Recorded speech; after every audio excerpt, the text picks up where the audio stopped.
Hey everyone, welcome back to my other blog. সবাই কেমন আছো? আশা করি সবাই ভালো আছো। আমিও খুব ভালো আছি। তো এই ব্লগটা ছিল 13 ফেব্রুয়ারি।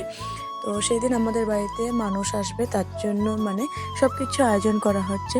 কে আসবে সেটা জানার জন্য তোমাদেরকে পুরো ভিডিওটি দেখতে হবে, স্কিপ না করে। আর ভিডিওটি ভালো লাগলে লাইক, কমেন্ট, শেয়ার, সাবস্ক্রাইবটা অবশ্যই করে দেবে। তো চলো ভিডিওটি স্টার্ট করি। তো মা এক চুলাতে বসিয়ে দিয়েছে মাছ ভাজা, আর একদিকে পেঁয়াজ ভাজছে, কারণ মাংস বানাবে। আর আমি এদিকে ডাল আর ভাত নামিয়ে দিয়েছি। এদিকে দেখো বেসনটা গুলিয়ে দিচ্ছে, আর এদিকে রিশার পাপা রিশাকে ভাতটা খাইয়ে দিচ্ছে, কারণ টাইম অনেকটা হয়ে গেছিলো তার জন্য। এরপর দেখো আমরা ওয়েট করছিলাম তার জন্যই যে আসবে। তো কে এসেছে তোমাদেরকে পুরো দেখাচ্ছি। তো দেখো ক্যামেরাটা রেখে আমি একটু বাইরের দিকে গেছিলাম, তার জন্য সব এখানে দেখা যাচ্ছে। তো কে এসেছে দেখে নাও আমাদের বাড়িতে।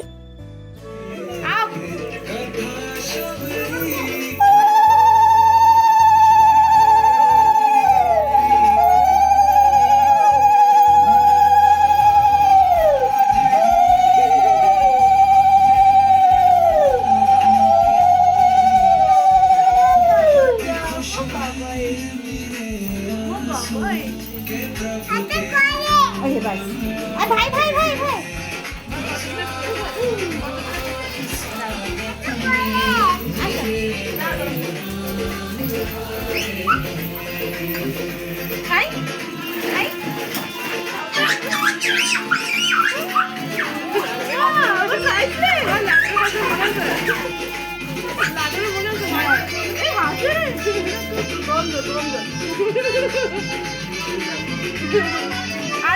তাহলে তোমরা দেখে চিনতে পেলে তো কে এসেছে আমাদের বাড়িতে? যশু এসেছে।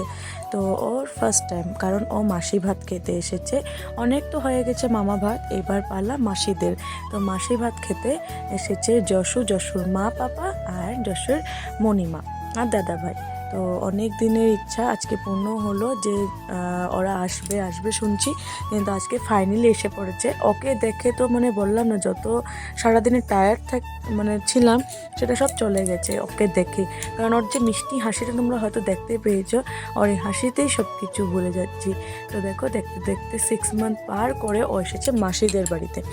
তো ও তো এসে একদম অনেক হ্যাপি ছিল, কারণ ও আমাকে বললাম না, আমরা তো কতদিন আগে ঘুরে এসেছি, তার জন্য ও আমাকে একদম চিনে গেছে। আর দেখো আমাদের যশোর স্মাইল কি সুন্দর করে করছে। তো দেখো এভাবে আমাদের কাটলো যশুকে ওয়েলকাম করে। এরপর দেখো আমাদের অনেক কিছু বানানো হয়েছে, সেগুলোর মধ্যে কী কী ছিল দেখে নাও। তো এদিকে বানিয়েছিলাম ফ্রাইড রাইস, ডাল, তারপরে টমেটো আর পেঁয়াজ দিয়ে বানিয়েছিলাম মাছ চচ্চড়ি। এদিকে দিদি আর জিজু এনেছিল আমার জন্য চিকেন। আর এদিকে আমরা চিকেনও বানিয়েছি, আবার মাটনও বানাচ্ছি, কারণ দিদিকে মাটন দেওয়া অ্যালাউ নেই, তার জন্য এদিকে বেগুন ভাজা, আর এদিকে নিরামিষ তরকারিটা বানিয়েছিলাম। তো সব কিছু বানানো হয়ে গেছে। আর চিকেনটা যে বললাম জিজু এনেছে, সেটা হলো জিজু আমার জন্য স্পেশালি হাতে বানিয়ে এনেছে আমাকে খাওয়ানোর জন্য। তো অনেক টেস্টি হয়েছিল। এরপর জিজুর থালটা দেখো সুন্দর করে বেড়ে দিচ্ছি, কারণ আমাদের বাড়িতে তো জিজু এই প্রথম আসলো, তো তার জন্য একটু জামাইবাবুকে একটু সুন্দর করে সাজিয়ে গুজিয়ে দিচ্ছি। আর যশুকেও সেমভাবে সাজিয়ে দিয়েছি। সব রান্না বান্না শেষ হয়ে গেছে, তারপরে সবাইকে খেতে দিয়ে দিলাম, রিশার পাপা জিজুকে খেতে দিয়ে দিয়েছি। এরপর যশুকে খাওয়াবো। তো যশুকে খাওয়ানোর জন্য দেখো সব কিছু আয়োজন করেছি ছোট্ট করে। আর দেখো আমাদের যশুবাবু জামাইবাবু সেজে এসে পড়েছে মাসি ভাত খেতে। তো দেখো কি হাসিতেই ওর সব কিছু আমি বলে যাচ্ছি যে কী বলবো না বলবো, দেখতেই পাচ্ছ।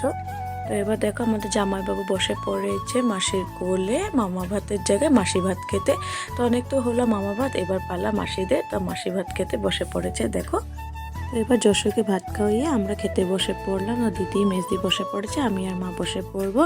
তারপরে আমরা ভাত টাত খেয়ে বিছনাতে গেছি। তো যশোর দেখো কয়েকটা অ্যাক্টিভিটি। তো দেখো একটা বাচ্চা এসে পড়লে আলাদাই একটা লাইফ হয়ে যায়। তো সেম সেরকমই দিদি আর জিজুর জীবনে যশো এসে ওদেরকে একদম ফুলফিল করে দিয়েছে। তো দেখো দুষ্টটাকে আমি যখন ভিডিও করছি মুখটা ঘুরিয়ে সেদিকে পাপার সাথে হাসাহাসি করছে। তো তারপরে সন্ধ্যা হয়ে গেছে, আমরা সন্ধ্যার সময় একটু চাটা খেলাম। তো সেটার ভিডিও তোমাদের সাথে শেয়ার করলাম না। তো রিশা আর নয়ন এখানে পর ডান্স করছে, সেটা শেয়ার করে দিলাম। ফাইনালি আজকে যশোর ফেসটা রিভিল করে দিলাম। তো সবে দেখে না আমাদের যশকে। আর দেখো কত মজা এনজয় করছে, মানে তো এই মোমেন্টটা আমি একটু শেয়ার করে দিচ্ছি তোমাদের সাথে, যে দুপুরবেলাও খেলছিল। তো আজকের জন্য চলো টাটা, বাই বাই, সবাই ভালো থাকবে, সুস্থ থাকবে। আর আমার এই ভিডিওটা যদি তোমাদের ভালো লেগে থাকে তাহলে লাইক কমেন্ট শেয়ার সাবস্ক্রাইবটা অবশ্যই করে দেবে। নতুন ভিডিও নিয়ে খুব তাড়াতাড়ি আসছি।